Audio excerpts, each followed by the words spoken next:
പുതുരുത്തി മഹിളാ സമാജം 166 number അംഗനവാടിയിൽ ഉച്ചഭക്ഷണത്തിന് ശേഷം പുറത്തിറങ്ങിയ കുട്ടികളെയും ജീവനക്കാരെയും കടന്നൽക്കൂട്ടം ആക്രമിച്ചു.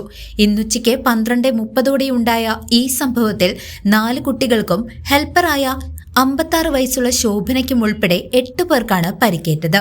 അംഗനവാടിക്ക് സമീപത്തെ പറമ്പിലെ പ്ലാവിൻ കൊമ്പിലിരുന്ന കടന്നൽ കൂടിളകി കുട്ടികൾക്ക് നേരെ പാഞ്ഞടുക്കുകയായിരുന്നു. കടന്നലുകളെ കണ്ട് ഭയന്ന കുട്ടികൾ കെട്ടിടത്തിനകത്തേക്ക് ഓടിക്കയറാൻ ശ്രമിക്കുന്നതിനിടെയാണ് കുത്തേറ്റത്. കുട്ടികളെ രക്ഷിക്കാൻ ശ്രമിച്ച ഹെൽപ്പർ ശോഭനയ്ക്കും സാരമായി പരിക്കേറ്റിട്ടുണ്ട്. നിലവിളി കേട്ട് ഓടിയെത്തിയ നാട്ടുകാരുടെ സമയോചിതമായ ഇടപെടലിലാണ് വലിയ അപകടം ഒഴിവായത്. രക്ഷാപ്രവർത്തനത്തിനിടെ 2 നാട്ടുകാർക്കും കടന്നലിന്റെ കുത്തേറ്റു. പരിക്കേറ്റ എല്ലാവരെയും ഉടൻ തന്നെ മെഡിക്കൽ കോളേജ് ആശുപത്രിയിൽ പ്രവേശിപ്പിച്ചു. സംഭവ സമയത്ത് 7 കുട്ടികളായിരുന്നു അംഗനവാടിയിൽ ഉണ്ടായിരുന്നത്. മരക്കൊമ്പിലുള്ള കടന്നൽക്കൂട് നീക്കം ചെയ്യാനുള്ള നടപടികൾ അധികൃതർ ഉടൻ ആരംഭിക്കണമെന്ന് നാട്ടുകാർ ആവശ്യപ്പെട്ടു.